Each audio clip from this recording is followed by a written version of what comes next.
Jack knew something was wrong with the house the moment he moved in, but the price had been too good to pass up. A newly divorced dad starting fresh, he'd been thrilled to find a 3-bedroom home in his budget. His son Tommy would visit on weekends. He just needed to fix the place up a bit first.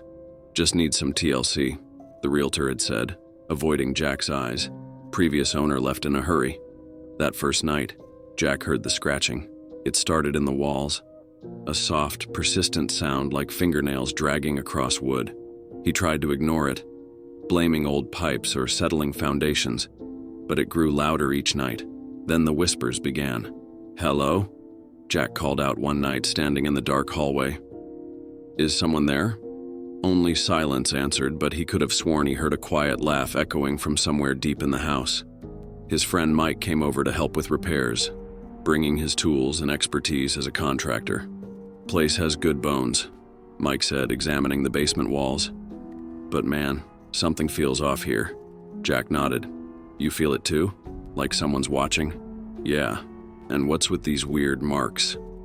Mike pointed his flashlight at deep gouges in the basement wall. They looked almost like claw marks, stretching from floor to ceiling. "Previous owner's dog, maybe?" Jack suggested weakly. Mike shook his head. "No dog I know could reach that high."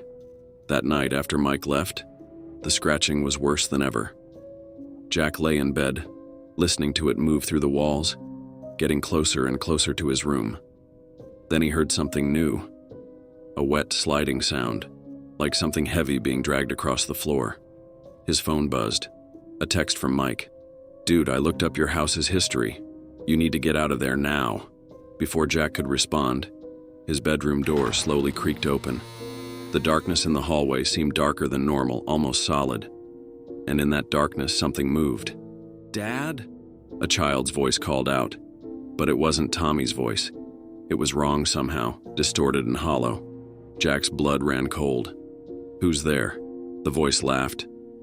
The same quiet laugh he'd heard before. "Don't you want to play with us, Jack? We've been so lonely since the last family left." The darkness surged into the room, and Jack saw them. Pale, twisted figures crawling along the walls and ceiling, their limbs bent at impossible angles. Their faces were stretched into grotesque grins, empty black eyes fixed on him.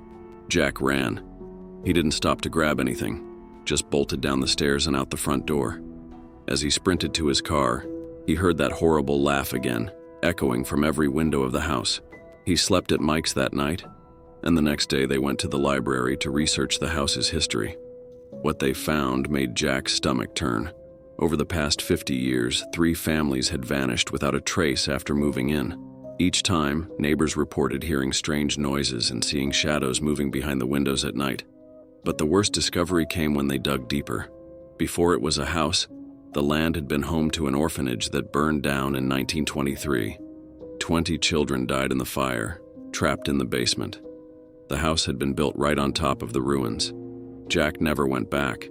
He left everything behind, even filed for bankruptcy. Better to lose his possessions than his life. The house still stands empty today. Sometimes, late at night, people driving by say they can see lights moving inside and hear the sound of children laughing. And if you listen carefully, you might hear something else.